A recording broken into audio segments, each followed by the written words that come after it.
ಇದು ಒಂದು ಪ್ರತಿಭಟನೆ ಅಲ್ಲ, ಇದು ನಾವು ರ್ಯಾಲಿ ಮಾಡ್ತಾ ಇದ್ದೀವಿ. ನಮ್ಮ ಕ್ಷೇತ್ರದ ಜನಪ್ರಿಯ ನಾಯಕರಾದ ಶ್ರೀ ಅಪ್ಪಯ್ಯ ಪ್ರಸಾದ್ ಅವರಿಗೆ ಒಂದು ಸಚಿವ ಸ್ಥಾನ ಕೊಡಬೇಕು ಅನ್ನುವಂತ ಒಂದು ಬೇಡಿಕೆಯಿಂದ ನಾವೆಲ್ಲ ಕಾಂಗ್ರೆಸ್ ಪಕ್ಷದವರು, ಅವರ ಅಭಿಮಾನಿಗಳು ಮತ್ತು ಅವರ ಜನಪ್ರಿಯ ನಾಯಕರಿಂದ ಅವರಿಗೆ ಇಷ್ಟಪಡುವಂತ ಎಲ್ಲ ಪ್ರಿಯ ಜನರು ಬಂದಿದ್ದಾರೆ. ಅವ್ರ ಜೊತೆ ನಾವೆಲ್ಲ ಇಲ್ಲಿ ಒಂದು ಇದು ಮಾಡ್ತಾ ಇದ್ವಿ, ರ್ಯಾಲಿ ಮಾಡ್ತಾ ಇದ್ವಿ. ಸಾವಿರಾರು ಜನ ಕೂಡಿದ್ದಾರೆ, ತಾವೆಲ್ಲ ನೋಡ್ತಾ ಇರ್ಬೋದು. ಅವರ ಪ್ರೀತಿ, ಅವರು ಒಂದು ಜನಪ್ರಿಯತೆ ಗಳಿಸ್ಕೊಂಡಿರೋದ್ರಿಂದ ನಾವ್ ಹೇಳಿದಕ್ಕಿಂತ ಹೆಚ್ಚಾಗಿ ಜನ ಇಲ್ಲಿ ಕೂಡಿದ್ದಾರೆ. 2ನೇ ಲಿಸ್ಟ್ ಅಲ್ಲಿ ಬರುತ್ತೆ ಅಂತಾನೆ ನಮ್ಮ ಒಂದು ಆಸೆ. ಯಾಕಂದ್ರೆ ಅವರು ಒಂದು ಎಷ್ಟು ಜನಪ್ರಿಯತೆ ಗಳಿಸ್ಕೊಂಡಿದ್ದಾರೆ ಅಂದ್ರೆ 3 ಸಾರಿ ಅವರು ಒಂದು ಶಾಸಕ ಸ್ಥಾನ ಗೆದ್ದು ಬಂದಿರುವಂತವ್ರು.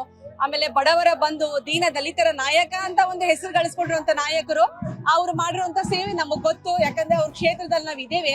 ಅವರ ವ್ಯಕ್ತಿತ್ವ, ಅವರ ನಾಯಕತ್ವ, ಅವರ ಒಂದು ಬಲಿಷ್ಠ ಒಂದು ರಾಜಕಾರಣಿ ಆಗಿರೋದ್ರಿಂದ ಅವರಿಗೆ ಬರುತ್ತೆ ಅನ್ನೋ ಒಂದು ನಂಬಿಕೆ ನಮ್ಗಿದೆ.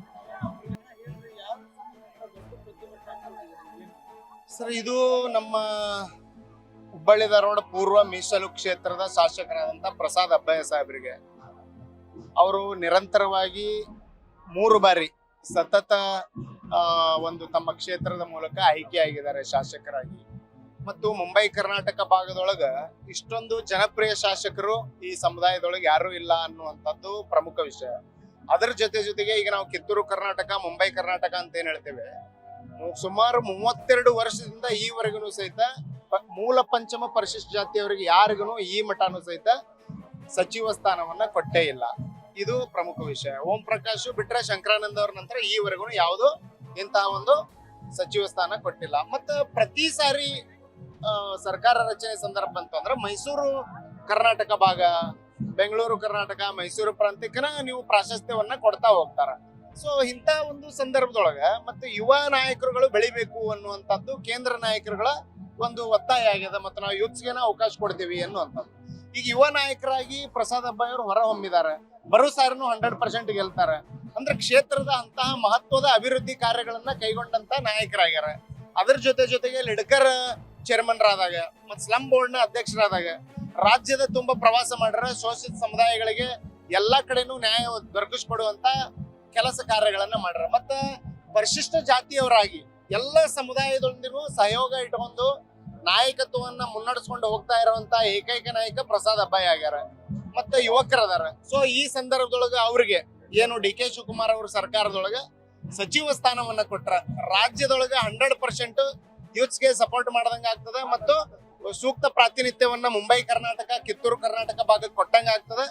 ಆ ನಿಟ್ಟಿನಲ್ಲಿ ಇವರನ್ನ ಯಾವುದೇ ಕಾರಣದಲ್ಲಿನೂ ಕೈ ಬಿಡದಂತೆ ಪರಿಗಣಿಸಲೇಬೇಕು ಅನ್ನುವಂತ ಹಕ್ಕೊತ್ತಾಯವನ್ನ ಇವತ್ತು ನಾವು ಮಾಡ್ತಾ ಇದ್ದೇವೆ. ಇವತ್ತು ನಾವು ಹುಬ್ಬಳ್ಳಿಯ ಪ್ರಧಾನ ಅಂಚೆ ಕಚೇರಿ ಆವರಣದೊಳಗೆ ಸೇರಿದ್ದೇವೆ. ಇಲ್ಲಿಂದ ನಾವು ರಾಜ್ಯ ಸರ್ಕಾರದ ಪ್ರತಿನಿಧಿಯಾಗಿ ತಹಶೀಲ್ದಾರ್ ಅವರ ಮೂಲಕ ಸನ್ಮಾನ್ಯ ಮುಖ್ಯಮಂತ್ರಿಗಳಿಗೆ ಈ ಒಂದು ವಿಷಯದ ಮನವಿಯನ್ನ ಅರ್ಪಿಸ್ತಾ ಇದ್ದೇವೆ, ಹಕ್ಕೊತ್ತಾಯದ ಮನವಿಯನ್ನ ಅರ್ಪಿಸ್ತಾ ಇದ್ದೇವೆ. ಈಗ ಏನ್ ನಾ ಹೇಳಿದೆ, ಈ ಎಲ್ಲ ವಿಷಯಗಳ ಹೊರತಾಗಿ ಏನೇನು ವಿಷಯಗಳಿದಾವೋ ಆ ಎಲ್ಲ ವಿಷಯಗಳನ್ನ ಮಾನ್ಯ ಮುಖ್ಯಮಂತ್ರಿಗಳ ಗಮನಕ್ಕೆ ತರ್ತಾ ಇದ್ದೇವೆ.